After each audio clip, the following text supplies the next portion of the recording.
Nagarathar Chamber of Commerce. Sail to prosper. So, good evening, everyone. So, NCC Entrepreneurs Talk, Fireside Chat. So, this is a new initiative of NCC. So, like I was telling earlier to few of you, இது ஏன் நம்ம வந்து இந்த வருஷத்துல இருந்து start பண்ணிருக்கோம் அப்படின்னா we have a lot of experienced accomplished entrepreneurs in NCC. So அவங்களோட வந்து we thought a small group of our members, if they interact, then they might get a lot of experiential knowledge and also practical knowledge. Because இன்னைக்கு வந்து ஒரு பெரிய lot of our online meetings or lot of our NCC meetings, people always come up with the point saying that they don't get a chance to interact with the speaker on an individual basis. So அந்த thought process வந்து break பண்றதுக்காக we are bringing in this kind of a fireside chat. So as you all know, fireside chat, it's an informal chat. So you can feel free. So whatever kind of questions you have, be it from the entrepreneurship front, or you have a challenge and you want to know how to go about the challenge, or you like youngsters who are here who have good ideas to venture into entrepreneurship, you can ask questions on how to mitigate risk, how to go about your funding plan, how to go about your scaling up plan. So இந்த மாதிரி என்ன விதமான கேள்வியும் நீங்க வேணா கேட்கலாம், because it's an informal chat and you can feel free. And the speaker, to the best of his knowledge and capabilities, will try to share his experience with you. And the experience share பண்ணும்போது always people believe that it will be a practical knowledge that you're gaining, which you will not be able to gain in any format of books or academics. So அதுக்காக we have brought in this. So to start with, we will be having one such fireside chat every month, where only 25 people will be allowed to interact with the speaker. So first come first serve basis la we will go about it. இன்னைக்கு வந்து பாத்தீங்கன்னா we had close to 32 confirmations and 23 registrations. Maybe a little bit of we need to tweak on the timing for the next session to ensure that more people are able to join. So with this brief welcome address, I will take up the responsibility of introducing Ampa Annan also here. Yeah. So Mr. Ampa Palaniyappan is the managing director of Ampa Housing Development Private Limited. So as a third generation serial entrepreneur, Ampa Palaniyappan founded and operates business in diversified sectors. So retail, construction, real estate, plantation, and technology. So this will give you an idea on how experienced he is and what kind of experience and knowledge that you're going to experience in today's session. So he started his career in construction and leasing and has built and sold, leased several properties. He has vast experience in construction and real estate sectors. He possesses strong business development acumen, and he is a goal-oriented person, which every one of us know. He is highly goal-oriented and he always tries to accomplish the goal. He has successfully completed various commercial residential projects in Chennai and Bangalore. And he introduced to Chennai Ampa Skywalk, the first true shopping mall in 2009. So with this brief introduction, I now hand it over to Ampa Annan. Ampa Annan, you can take over the session. So the format of the session, you can speak for a few minutes and then open up the floor for the chat. Thanks, Ganesh. Yeah. Friends, as you know, this is the first concept Ganesh is trying on me, and I'm willing to be the scapegoat. It does not mean I'm a scapegoat. It just tells you that I'm willing to be put to test. Okay. So I am up for a test where all of you can test me. If I have the answer, I'll give you the answer. Otherwise, I'll feel free to say, no, I don't know about it, and I would like to learn about it. So that's what it's going to be. So I am happy to be the first entrepreneur to come on board to share views with you. For a few minutes, what I want to delve upon is very simple, very light things. Probably like Rajani சொன்ன மாதிரி இந்த வாழ்க்கை எட்டா பிரிக்கிறோம் சொன்ன மாதிரி I think that as every person, you should plan to divide your day in whichever fashion is convenient to you. Okay. And I would say leaving aside your sleep of 7 to 8 hours aside, the balance 16 to 17 hours has to be set across to you in whichever way you think is going to work for you in the business. Some businesses may start at 6 o'clock in the morning. Some businesses will start at 10 o'clock in the morning. Some can start some can be working overnight with foreign countries, and their work can be night 6 to morning 3 o'clock. So whatever time you take. So you can split your time whichever way you want to split your time, convenient to whichever business you're operating in, but plan to split your time whichever way you have. And obviously you will spend whatever time required for your business, which again, each business is going to call for a different set of timing. But what one should always try and add into the schedule is a few things which I would like to say, which I think most of you will know about it, but I'm still going to reiterate that. So that's something which is going to, set the base for our discussion today. So I think an hour or an hour and a half in the morning set aside for your exercises. I would, pardon me for all yoga enthusiasts, I'm not a very big fan of yoga, but I'm a fan of cardio. And there's a major difference between the cardio and the yoga. I think the breathing is different. So I believe the cardio in the morning is going to set your tone and is going to set your hormones for your day. So a good brisk cardio can be a brisk walk. When I say brisk walk, there may be somebody who can walk in 4 kilometers an hour is brisk for them. Maybe for some, even a 7-kilometer walk can be a brisk walk. So whatever walk is, you or run or cycle or whatever, or swimming, whatever is there. So that is something which is going to, when I say cardio, any sport is also a cardio.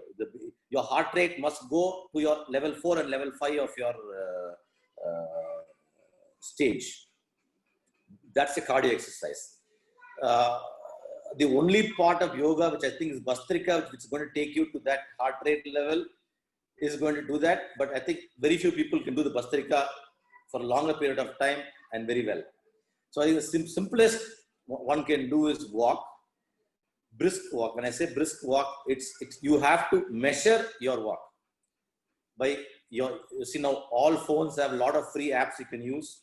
You can use a sports watch to measure it. There are so many of them at this point of time, but you have to measure your cardio to whatever you do and try to beat that over a period of time slowly. Okay.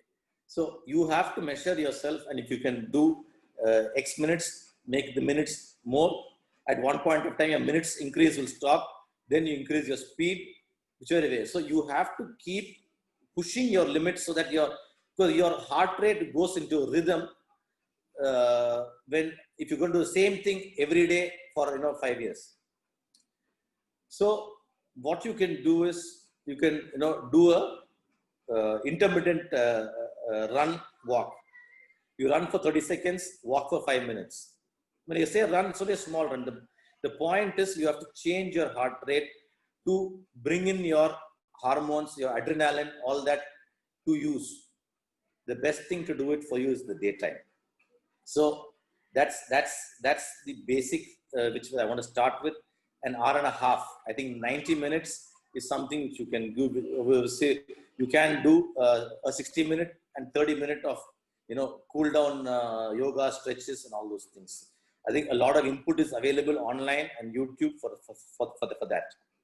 But that's something which is absolutely necessary.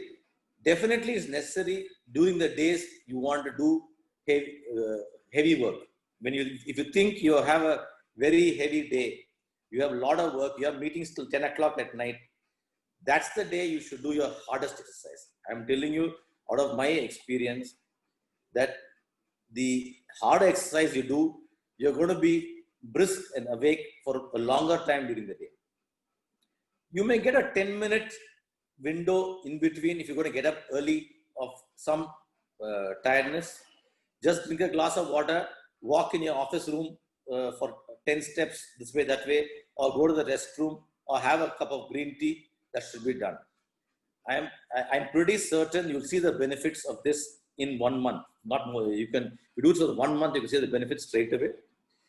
The hormone effect will give you a much clearer thought process. I'm not going to list you who are all the people who do that, but that's something which you can practically experience by yourself within a short period of time. The next I would say is your lunch. Okay, I'm just skipping the breakfast, all those things. It's all the normal. So you're having a breakfast and all that. Your lunch, your work lunch. Try and see if you can do a work lunch with your fellow employees, fellow friends, or something on a regular basis. Try and avoid a lonely lunch. That 45 minutes or 1 hour of interaction can be with your managers, can be with your friends, can be with your whatever. Try and have that session with somebody to accompany you. Talk, general talk, it can be loose talk, whatever you want to talk about, you can please talk. But try and see that you have a small group, 3, 4, 5 people, depending on whatever you want to do. I see people in IOB will still, who know IOB, I think that culture of Petachi started, that lunch of all corporate executives in the corporate office is to be had together at the conference hall on the top floor of the building. They still follow that till today. So that's, I think, a very valuable addition to your schedule, which is not going to cost anything to you, but that's something which is going to set your tone of your work and your people working with you. You can mix it up. You can have one day you can have your middle managers, one day you can have your higher level managers, one day you can have your friends, whatever. But try and do a schedule of having a work lunch with people with you.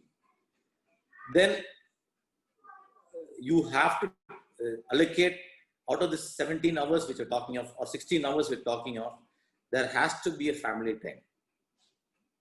Your family time has to be at least 4 hours to 6 hours, depending on what you can allocate, has to be family time. Whether it's just a close family or extended family or broader family or related family, you have to have 4 to 6 hours of time together for your family. I think that again is going to add value to your next day of work. I think, and your dinners have to have together as far as possible. Try and have a time where everybody can sit together and have your dinners together as a family dinner. I think a lot of bonding happens on that. I think all these are nothing new, but I'm just setting the tone of what is going to, what can be easily achieved to put up a schedule in your own life, which is going to give you an improvement to yourself and your organization and your family. So the family time has to be clear-cut family time. Obviously, it's not that there's hard and fast rule. You can watch a movie, do whatever you want. But family time, you have to give value that your family is there behind you. That's the most important thing. They have to feel that, okay, we have the importance in the life of the man who's earning for us. So I think that's something which is absolutely necessary. That confidence building is necessary for the family to stay tied up to whatever you want to do. So you may need them to, support you when you're having a bad time. That confidence level will come if you have your family time with you. I think that's something which is very, very important. I think I leave it with this. I think I covered my 5 minutes or 7 minutes. I leave it to all of you. I try and answer to the extent of my knowledge or my experience, anything which is of interest to any of you. Yeah. Thanks for your patient hearing. Now, let me start by asking you the first question. I've heard from many people saying that you got into business at a very young age. So what was your thought process then? See, okay, I got into business. Okay, I lost my father when I was not 18. I was under 18 when I lost my father. And I got into business probably a year from there on. I was studying in Madurai and then I finished and came back. My mother was, holding on to fort till I came back, and then I came back and I got into business. So business that time was very unorganized, and if we're working from home, whatever working from home we're seeing now was what the format was. We had a home office. All the people worked from the home office, and all business were controlled from home. That's all. So what was my thought process at that point of time? I had to come into the business because that was the only option for me, and I came to the business. Though I was on and off into the business even earlier, but not into any decision making. But then in the decision making, I had to take over at about 19 and a half. So I think that as I said in the previous meeting when CKR's follow-up, which we had on the follow-up of CKR's meeting, a private discussion, I was saying that, the best way to learn is to do that yourself.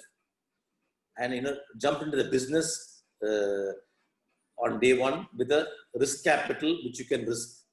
So that is what it is. So it took a year or two for me, I think year and a half for me to, move out of my home office and go to the, like how Ganesh PLV went, moved to his factory, the office to his factory. I moved my office to the factory sheds we were leasing out at that point of time.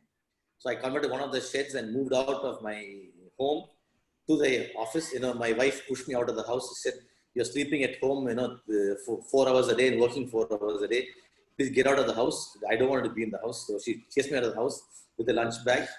So I went to office. I set up my office there at one of the factory sheds. I converted one factory shed of 500 square feet there, which was vacant, into an office. And I started off my office there in one of the factory sheds now in the erstwhile mall in 1989. And 89, after moving there, in 1 year, I started my first project. It was my Chateau d'Ampa was a project which is existing on Nelson Monica Road at this point of time. Again, okay, I see the thought process was that I will use the strengths available with me and, and use that as a capital for me to do the business. So the capital for me to do was the land. So the best possible thing to do with the land was to develop the land or sell the land. So I felt selling the land is not going to give me the value and I had to do some business. So I took the option of construction and selling. So my first project which I did was selling. So I sold my office space at that point of time in 1989. I did my first sale transaction in 1991. At 430 rupees a square feet, I sold my first square feet of building in that space. 430 rupees a square feet, 1991. So that's how, so that was my fort. And then I started, going into that and learned from there. And then thereon it went ahead. I hope that I've answered your. Yeah, very, very, very interesting. Very interesting. Yeah. I've enabled to everyone that you can unmute yourself now and ask your question. I think since the starts from the personal note Ganeshan started off, I'll continue on the same personal note now. Your experience when you put up Ampa Mall. I remember some of the times then I think it took a little bit longer time than was originally planned because of the government issues and things like that. I know it must have been nerve-wracking to go through such issues for such a long period of time. How did you cope with such a situation? And I never saw you very upset or anything at any point in time. How did you manage to cope with that situation? Uh, it's very difficult to remember. I have to remember that. Yeah, it was. So I'm sorry. There was a 2 year delay. There was a 2 year delay.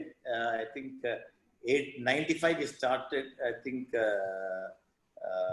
Sorry, 2005 we started. 2009 only we opened. So it took us 4.5 years instead of 2.5 year time. So we lost 2 years. So how did I keep myself?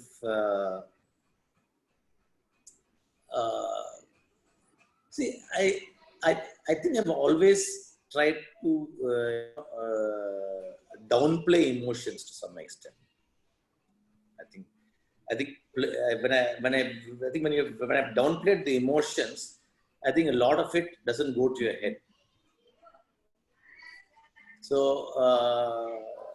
though I'm supposed to be short-tempered at home, okay, but when it came to work, I was never short-tempered. I was in a frame of mind to understand the thing. I was always trying to look at the problem and try to find the solution to the problem in my level. See, there's no point thinking about other levels. At my level, how can I solve the problem? And buying time. I think I bought time at that point of time.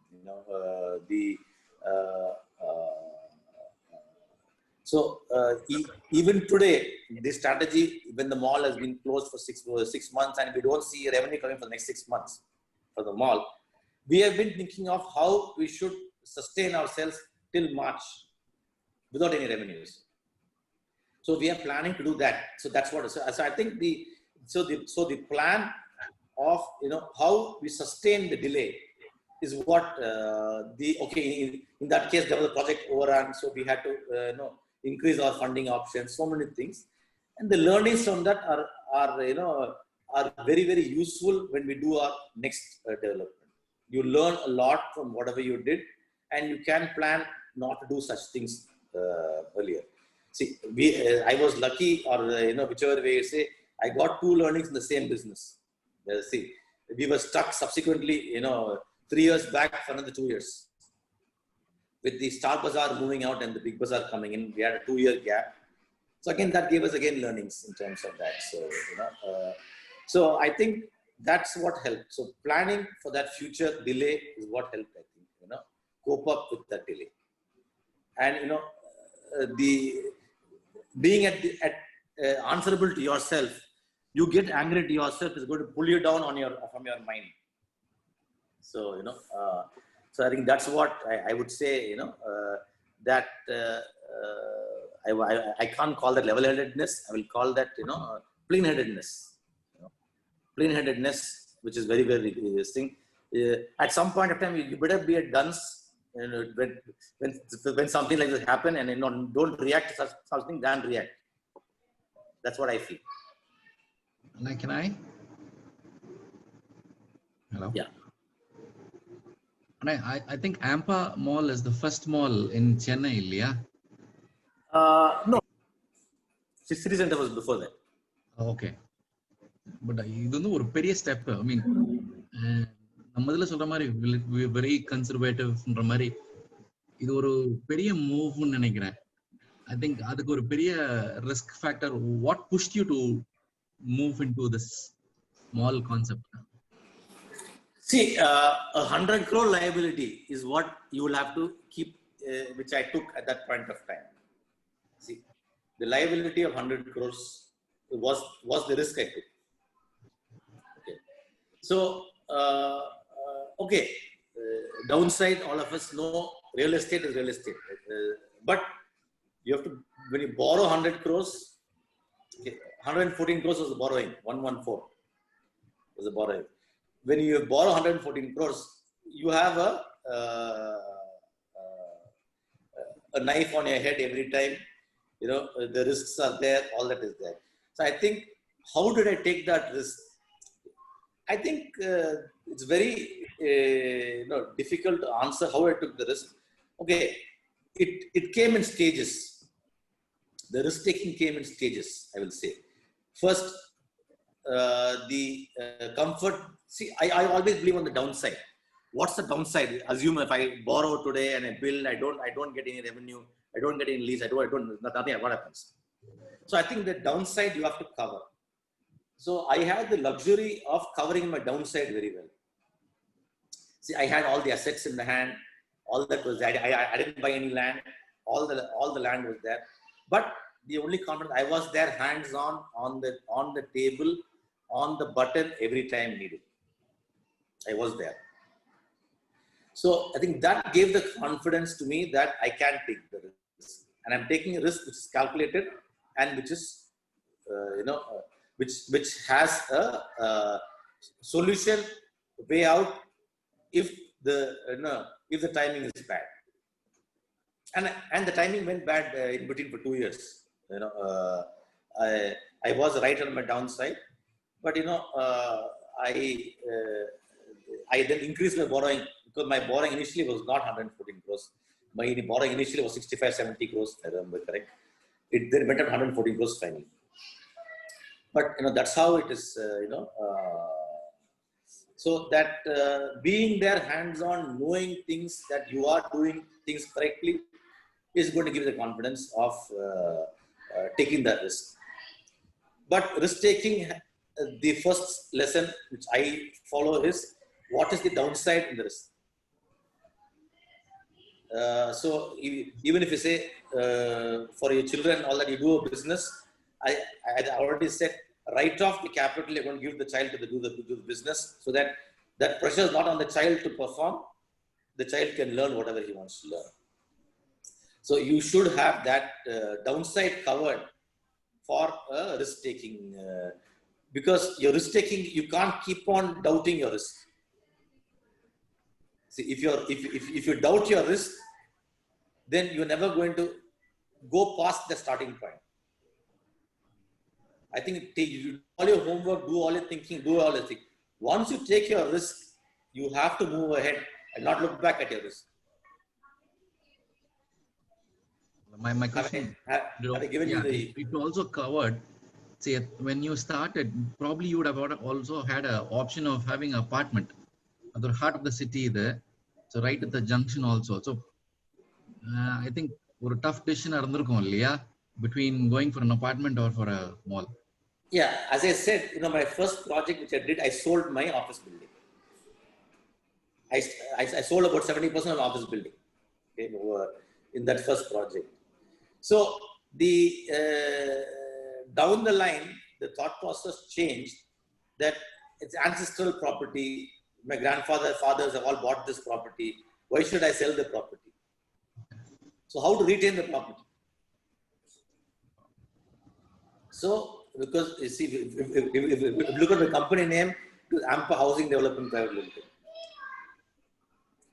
So down the line, think that I've only built some 2 or 3 residential developments.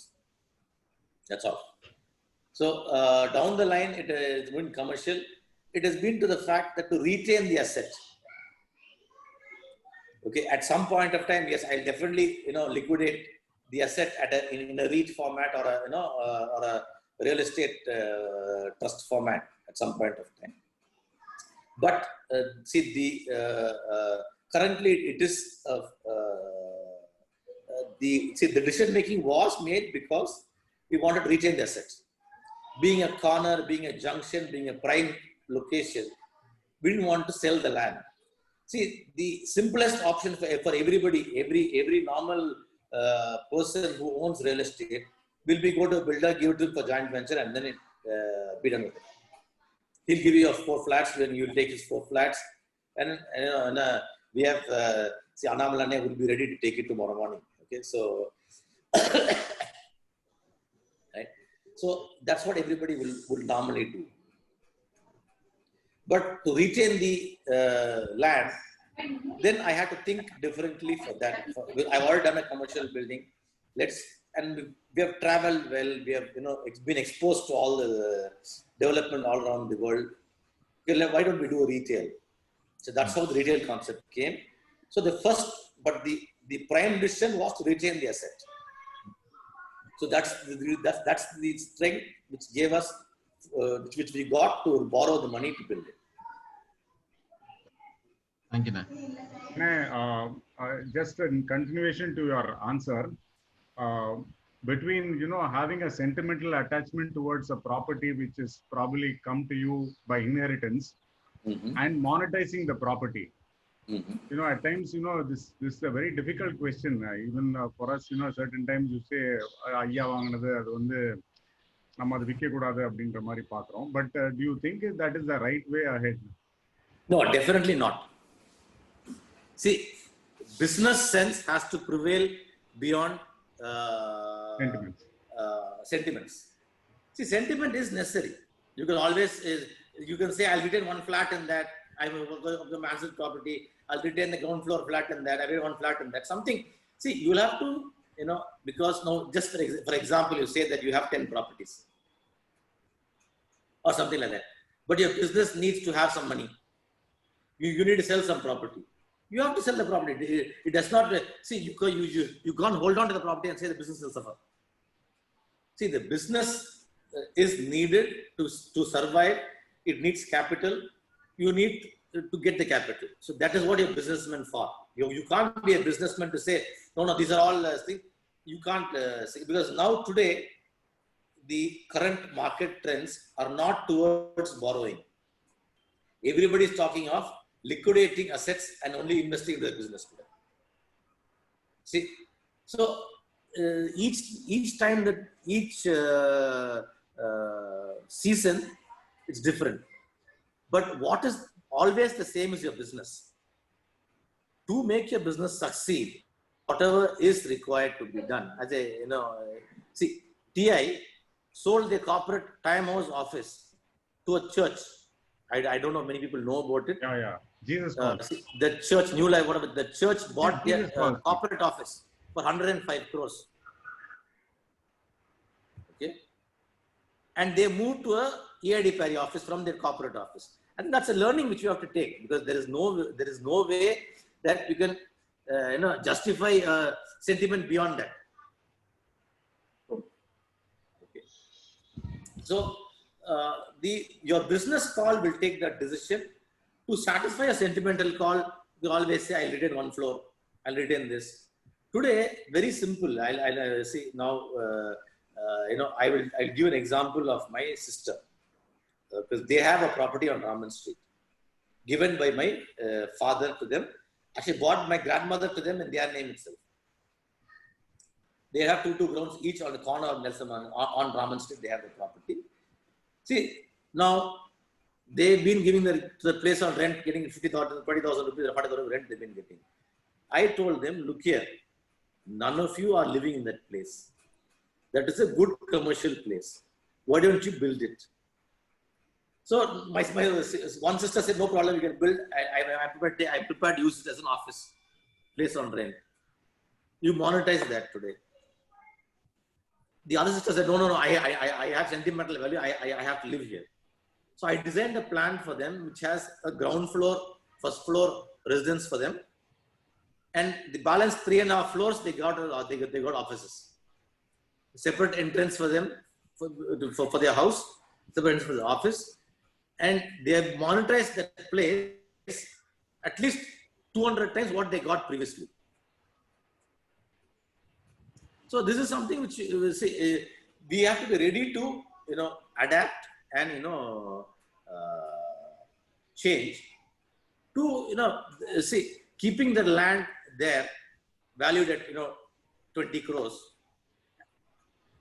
earning you 50,000 rupees is different. Developing that and making that earn 100 rupees a square feet is different.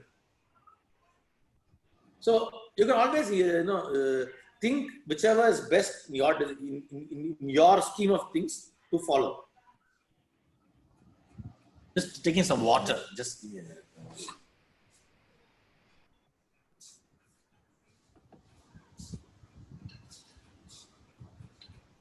நிறைய தண்ணி குடிக்கணும், நிறைய பேசணும் இன்னும்.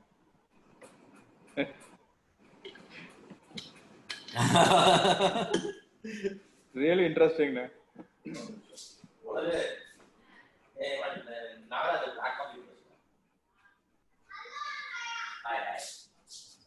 He's someone a black coffee kid. Yeah, go ahead. Sorry. And Who's going to shoot the next question?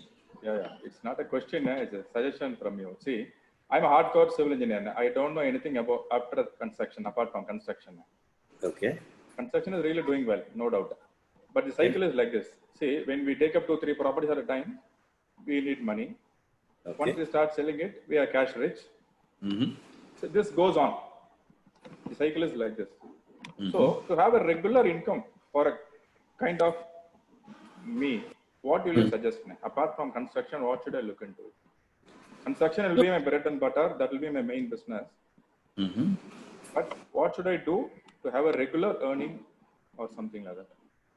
See, now you are building X square feet in a year. Okay. Okay. Out of that, your margin is Y square feet. Okay. Okay. If you can afford to, the entire Y square feet can be taken away from that and looked at as your investment for an ROI for sustaining. For example, if you look at I don't know who they always have assuming I'm going to give you an example now. Assume you're building 10,000 square feet and your profit is 2,000 square feet. Okay, the 2,000 square feet. Assume you want to you can encash 1,000 square feet for your expenses, for your office, all those things, and 1,000 square feet can be retained in that same, which can yield you a return. You can do a furnished office in the ground floor, half of the ground floor, something like that. See, value addition by adding commercial property, because residential property value addition is very, very poor. Your return on investment. Correct. Yes, very poor. Yeah. So your commercial property, which is unfurnished, can go anywhere between 6 to 9%. But furnished commercial space can go between 9 to 12%. And furnishing an office space in a development like what you're doing is not going to cost you too much. It can come within your cost of construction, so you can manage the furnishing itself. So you can get a 12% ROI for your property which you're holding back unsold as your margin in your development. Now, I'll go one step further. You have done 10 buildings. You have retained 1,000 square feet and 10 buildings. Just give me an example. 10,000 square feet you've got. Managing that is going to be difficult. 1,000 square feet at 10 different locations is going to be difficult. So at some point of time, if you look at consolidating that 1,000 into 10, sell that and go for one larger investment and make the 10,000 or 15,000 in one development to give you an ROI. This is what I will suggest. What a small deviation. See, I do only residential projects now.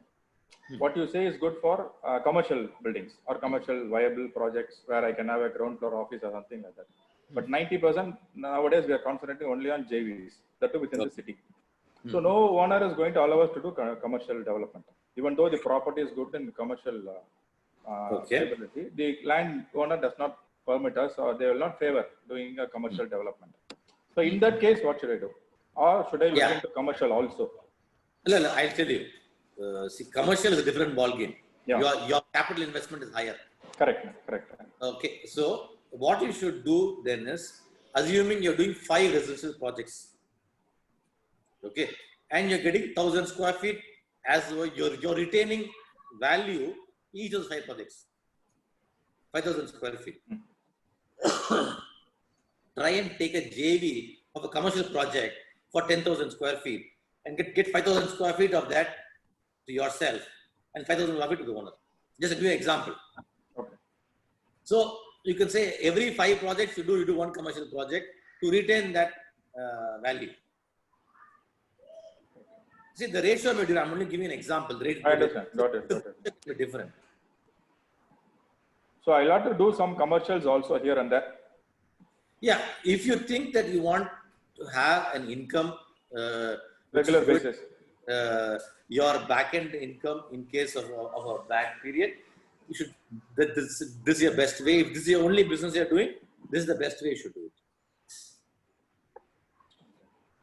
Some people say you can buy land and then sell the land later. Again, that's a call which you can take. I don't That have will to. be a huge investment there also. Huh? Buying a property will be a huge investment. No. I'm saying plots, land, whatever, Plots. investments Okay. in land, in anything, whatever. So the question is, income generating asset is definitely a better investment than a asset which appreciates, according to me. Because a land investment may appreciate, but you may not be encash it whenever you want to encash. One more question now. What will be the future of real estate now? Developing layouts, what is your thought on it? To the present Honestly, scenario? I don't know anything about layouts. Okay. I don't know anything about layouts, but residential, commercial, or retail, definitely I have a little bit of knowledge. See, housing is never going to die. Correct. Okay. It may be Cycle, it maybe. have its circle, it may have its curve, it may have a medium curve, low curve, straight curve, V curve, U curve, W curve, whatever curve. But it cannot die.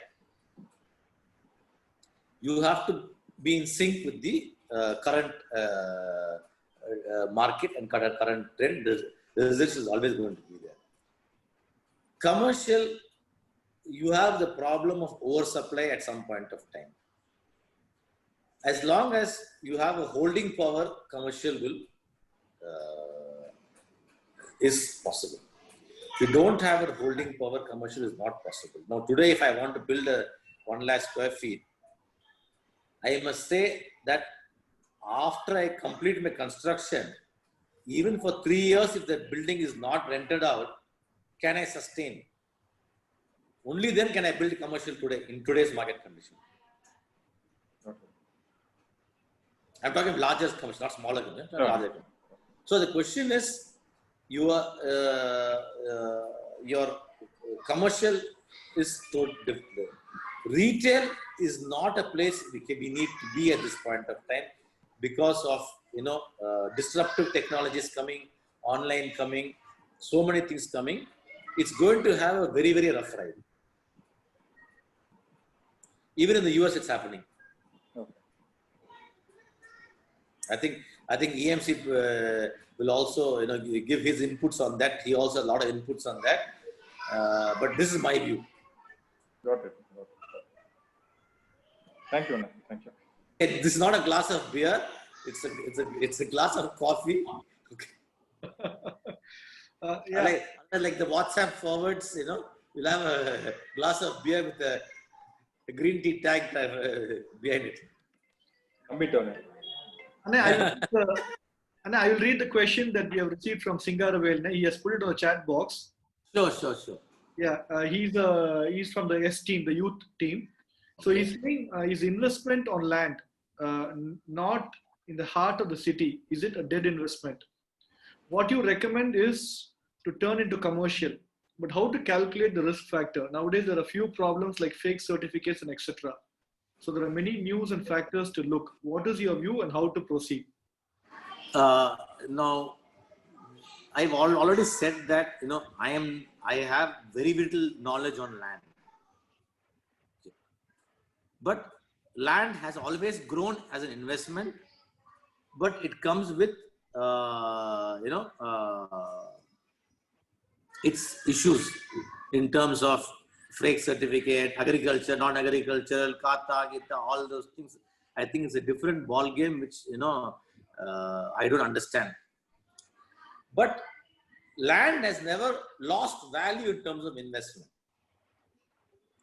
See, so but it is an investment which is going to give you a capital appreciation over a period of time. That is what I'm saying. So you can always park some money which you don't need to take. Assuming now you want to invest for your son's education. When he's 21, he wants to go to the US. நீங்க தாராளமா லேண்ட்ல போடலாம் அந்த other kind of investment.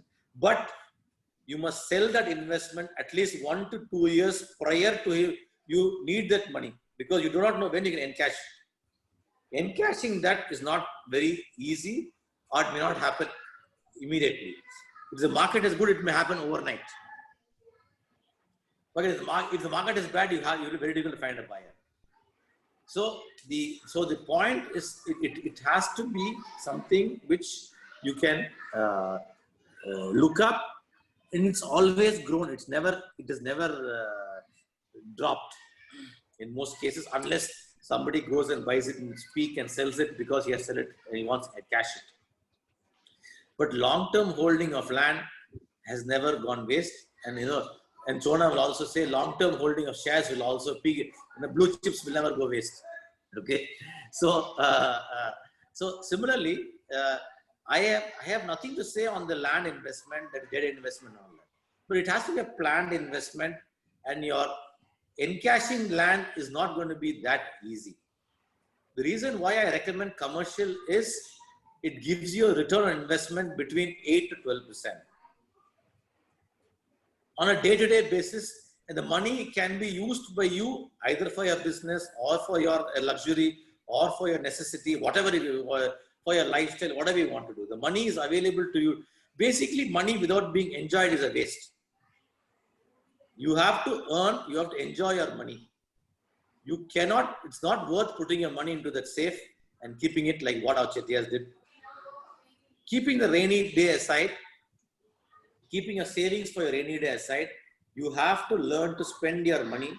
At least one portion of the money has to be spent in whatever you like. It can be travel, it can be luxury, it can be car, whatever it can be. Good house, you can, whatever. But you have to spend the money on yourself, your family, to enjoy that money. If you don't enjoy that money, you will not earn that money. You have to enjoy that money. You will earn it, you will spend it, enjoy, you earn more. Because once you start enjoying the money, it will give you the urge to earn more money. So have I answered his question, Ganesh? Let's put it in the chat box also. Superb answer. Yeah.